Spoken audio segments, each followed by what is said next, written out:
Welcome back, my friends, to another episode of TFT Hyperroll with Artark. Maybe you've noticed a few of my last videos, with the exception of the one where I had to tell Douglas I was wrong, have been focused around Cavalier Swiftshot builds and then turning into something else. Now, there was a reason for this, and it wasn't some subliminal message. It was because I personally had been messing around so much this season with trying to find new and different builds that I had not made it into Hyper yet. Usually I do that in the first couple of weeks of the season, and this one I just kept getting stuck between 3,800 and 4,100 and going back and forth because I kept messing with builds. So I decided I'm going to make a concerted effort to just go straight to Hyper, trying to use the Cavalier Swiftshot pivot, we'll call it. This is sort of the culmination of that series of games, and you're going to notice very quickly that that's not what I use for this specific game. The key sometimes is that you have to follow what the game is telling you. And while I greatly prefer starting with Cavalier Swiftshots because it is one of the strongest comps to start with, you don't always get it. Notice I hadn't gotten a Cavalier or a Swiftshot yet. I have 3 augments that don't really work, and I roll and I get 3 more augments that don't really work for Cavalier Swiftshot and are not going to get me any closer to it. So I go with the least offensive of the group, which is Preparation 2, because it will make people strong. I then see, okay, I've got a couple of Dragonmancers, maybe it's time to head in that direction. And they supposedly nerfed Karma in this last patch. Well, they did, but it was so slight, and given the amount of damage she does, I did not think it was going to be significant enough to stop this build. And so the one thing I know for absolute sure that I want is the blue buff, so we're going to go ahead and pick up the Tear of the Goddess here, because that's going to be key. Could have gone with the Needlessly Large Rod as part of the Jeweled Gauntlet, but for me the blue buff is the most important item. And it's funny because there's so much of luck in who you run into early, because I have absolutely trounced some Dragonmancer Karma teams early on with the Cavalier Swiftshots, but if you don't run into them, you're gonna roll pretty well.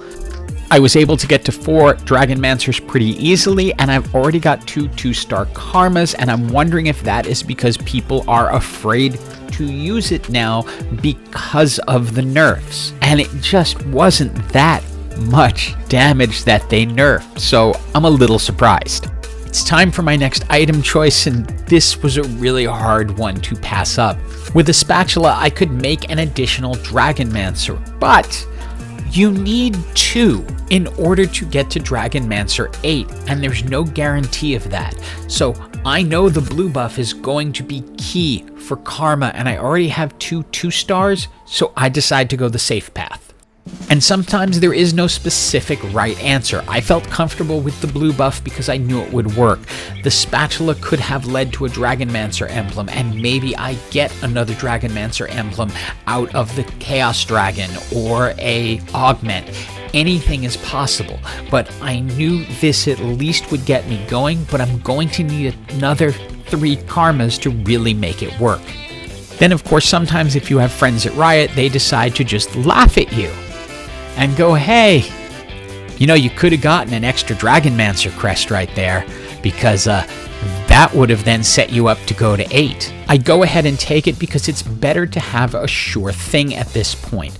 Dragonmancers is one of those builds that you're ultimately waiting on a 5 cost in order to get to the final level. And this way, we're not going to have to do that. We're going to be able to get to 6 at round 6, hopefully, presuming we can pick up a Volibear. I made one quick change. Instead of Senna, I brought in Kiana because I'd rather have a Tempest as the other Dragonmancer than the 1-cost Ragewing. I feel the Tempest is going to give me just a little bit more oomph. I got my volley bear, and so I am now up to 6 Dragonmancers in stage 6, which is going to be key. I also have now got the jeweled gauntlet, so I'm just looking for the Infinity Edge as the final karma item, and I need one more little karma to take me to gold. And of course, we're in season 7.5, so there's going to be another Dragonmancer team, but I actually end up having the jump on this one because I have the karma with the better items at this point. One of the nice things about preparation is as you 2 and 3 star your champions, you actually end up getting the full preparation, and there is our gold 3-star karma. And just want to watch the beginning of this where karma just absolutely, boom, one-shots the champion and then ends up finishing off the rest of the team. She's really strong. For our final augment, it's going to be an easy one. Grab the healing because that is going to help keep everyone alive longer. And let's go ahead and speed you through these fights. I've added a Rakan so I can get the Rage Wing buff onto set, but that's not really going to change too much about this build. Karma is the one carrying right now. It is Treasure Dragon time, and what I'm really looking for is an Infinity Edge, because that's the final karma item that we need and I have not been able to get. But I'm afraid that it might not be in here. I can roll only so much before I have to take something that is going to at least work on karma. I'm down to only a couple of rolls. A shimmer scale is not going to help me. That will not help me, and so with really not much else, I will take the Archangel Staff because at least that's going to increase her power. So it may not be the perfect karma items, but they are really good ones. And this particular fight goes from looking good in the beginning where I think, oh, I'm going to get through this pretty easy, to all of a sudden their Deja starting to take over and wipe out my team, to it being a 4v1 against Karma, to then Karma versus their Deja, and Karma wins. It was likely the hand of Gary, but I got a Soraka while I still had 20 health, and you know what that means.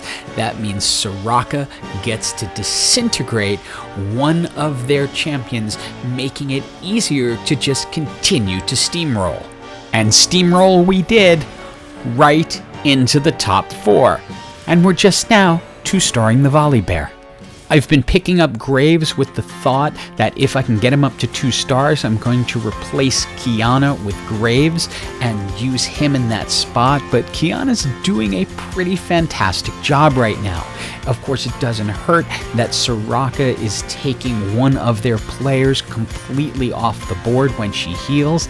This Deja feels like it could ultimately be a problem, but again, just leave it to Karma because she will ultimately have the last laugh. It's now time for our final item choice, and I decide I think it'll be a lot more fun to just put more health onto set. He's up at 3 stars, he's already got a Warmogs, let's stick another one on him and just make him a super tank. And they made the top 4, so I can't say too much, but I've never seen a Spear of Sojin as a Dark Flight item before. I think it works pretty well for Swain, except in this case where we have this much power going out, because once Swain goes down, the rest of the team kind of falls apart, and Karma just absolutely devastates the damage charts. Since I was able to see that I was going to face the Mirage team, I made sure to position myself so I wasn't directly in Deja's line of fire with Karma, but I really didn't have to worry because Soraka's going to do this. Let's see it in slow-mo. Soraka cast, goodbye Deja. When you're at 20 health and you get to pick up a Soraka, it can completely change the outcome of how a match would have been. Now, I don't know if they would have had a chance anyway, but to lose their 2-star Deja, well, it made it impossible and let Soraka take the damage charts all the way to the end. And it's GG. Now, before I scream awesome into the microphone, I wanted to take a moment to tell you what this video meant and also what I'm going to be doing for the next couple of videos. I was finally able to make it up to hyper with this game, and I was really psyched to do it on a game where I didn't lose a single match. But now that I've gotten up to hyper, I want to take the next couple of games and try to get up to gold in ranked. So the next couple of videos are going to be ranked games before I go back to the final hyper builds that I think will get you to hyper tier this season. I want everyone watching this channel to get themselves up to hyper if they have the time. I think I found builds that can help, and I will be posting them. And as always, hope you have an absolutely awesome day.